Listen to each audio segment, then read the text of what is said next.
Good morning, it's Nardi. And Chris. And this is the Daily Espresso, short shots of big ideas. And good morning, everyone. Good Monday morning.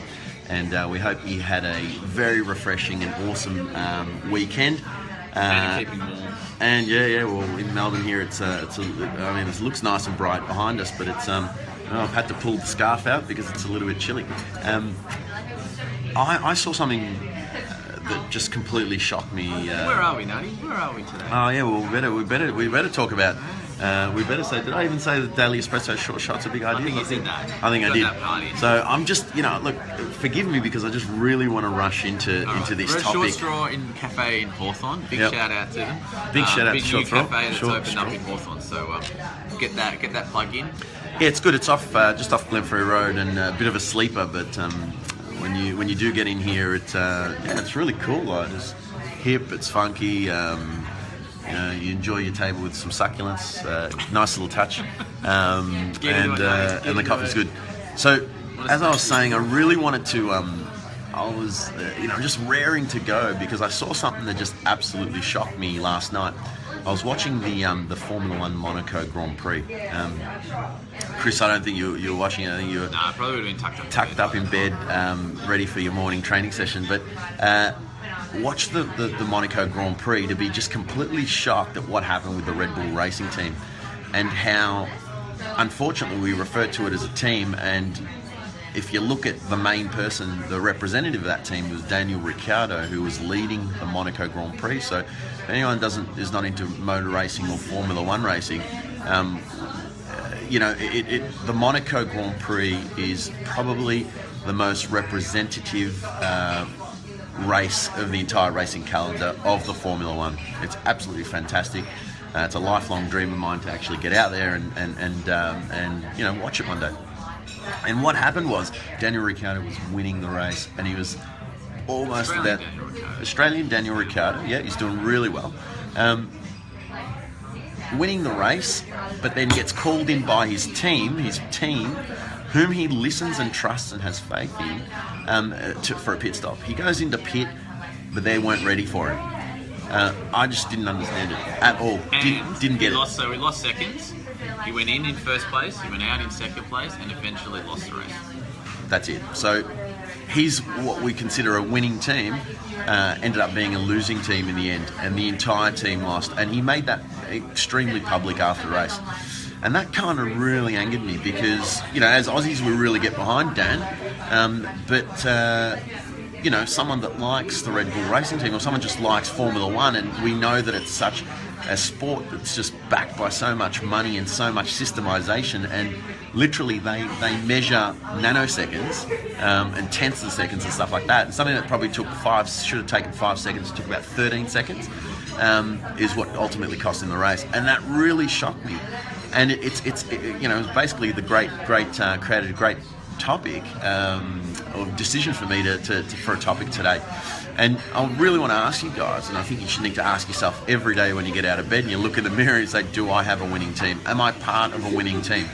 Now, you can't consider yourself a one-person team. If you are, well, you're not really a business at all. But if you are in business, your business revolves around a team. And your sole purpose is to make that team a winning team. And it's made up of a number of different things. And the first thing is the right people within that team. No point having the same of everything, but also, I think, who was it? Jim Collins in his book Good to Great, basically saying that it's all about getting the right people on the right seat in the bus, and going towards that right direction. And that's a big thing with you guys. Getting the right team, getting the winning team is going to allow you to win. And when you think you might have a winning team, that's the biggest thing there. Just having the right people means nothing. Doesn't mean everything. It also means that you've got to have the right communication. And having the right team that communicates really well is going to get you there as well. So, I mean, look, we could go on for hours about tips of building a winning team and how to do it. I think the big thing out of this that I really want to bring across is that you need to really have a look at your team every single day and have a look, not at the composition entirely, but are they a winning team? Are they doing what they should be doing Are they communicating? Are they collaborating? And are they have they got that sole focus? And if they don't, well, you need to bring that back into line and you need to get that right. And if they do, well, that's awesome. You should be looking towards the results and you should be expecting that you're going to win each and every time. And if you're not, then you need to continually look back and refine and retune.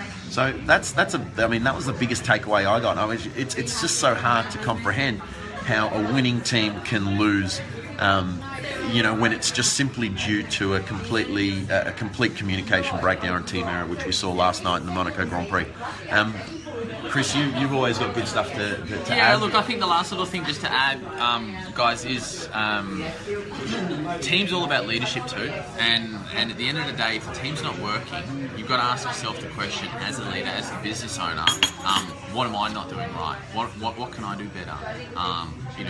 Am I taking the wrong approach when it comes to providing communication? Am I actually dictating rather than actually showing? So there's no place anymore for the leader that sits there and demands. You need to be there at the coalface. I think we spoke about this in the previous one. We did that on Friday, I think, and that was about leading from the front. So leadership's big in everything, isn't it? But team here is, and really, my big one here was, you might think you've got a winning team because you've picked the best of the best. You've gone and headhunted the best. You're in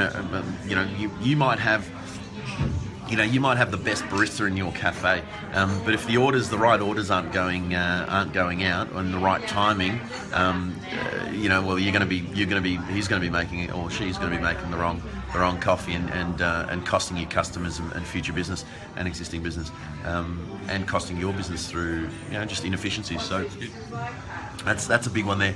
So guys, make sure look at your team every day, and make sure it's a winning team. All right, and if you're not winning, you need to look at it, and if you need advice, well, go externally and get some assistance there. Collaborate with other other businesses in the same spot. Find out what they're doing that's kicking goals and getting a winning team. That's rant over on teams. Hopefully you've got a winning team. Hopefully you're kicking some great goals and awesome.